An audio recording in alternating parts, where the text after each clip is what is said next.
عدت کے اندر نکاح کیسا ہے؟ شریعت کیا کہتا ہے؟ یہ مسئلہ ہے کیا؟ اس کی کیا حیثیت ہے شریعت میں؟ دیکھو، عدت دو قسم کے ہے. ایک عدت طلاق ہے اور ایک عدت وفات ہے. اگر کسی بیوی کی خاوند وفات ہو گیا تو اس کی بھی عدت ہے، اور اگر کسی عورت کو شوہر نے طلاق دیا اس کی بھی عدت ہے. دونوں عدتوں میں فرق ہے. دونوں عدت جو ہے وہ قرآن کریم سے ثابت ہے. ایک وہ عدت ہے جو خاوند نے بیوی کو طلاق دی ہے، اور ایک وہ عدت ہے جو خاوند نے جس عورت کی خاوند وفات ہو گیا. دونوں کی کیا حیثیت ہے؟ جس عورت کی خاوند وفات ہوئی تو اس کی اللہ تعالیٰ فرماتے ہیں اربعۃ اشہر وعشرہ، وہ بیوی 4 مہینے 10 دن اپنے گھر میں گزارے، خاوند کی وفات کی عدت گزارے. اس کو وفات کی عدت کہتے ہیں. اس کے اپنا علیحدہ حکم ہے. بس یہ مطلق یہ ہے خلاصہ کہ 4 مہینے 10 دن بیوی اپنے فوت شدہ خاوند کی عدت گزارے.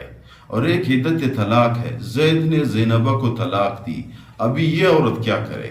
ابھی اس کی عدت اور ہے. عدت اس کی یہ ہے کہ وہ پہلے والے 4 مہینے 10 دن اپنے گھر میں رہے، باہر نہ نکلے بغیر ضرورت کے.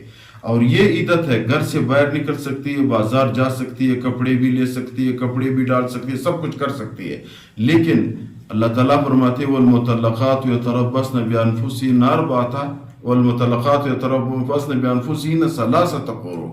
3 حیض وہ انتظار کرے، 3 ماہواری اس کو آ جائے. مثال کے طور پر زید نے زینبہ کو طلاق دی.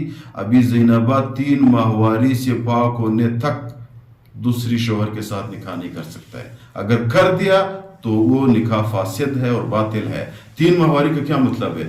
ایک دفعہ اس کو ماہواری آئی، پاک ہوگی، اس ماہواری سے غسل کر دیا. ایک دوسری دفعہ طلاق کے بعد ماہواری آئی، پاک ہوگی، اس سے غسل کر دیا. 2 تیسرے مہینے میں اس کو ماہواری آئی اور پاک ہوگی، غسل کر دیا.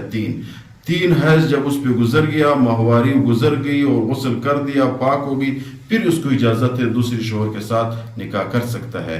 اگر اس نے اسی 3 قروء کے 3 حیض کے 3 ماہواری کے اندر نکاح کر دیا، دوسری شوہر کے ساتھ نکاح باطل ہے، فاسد ہے. اس نکاح کی کوئی حیثیت نہیں ہے.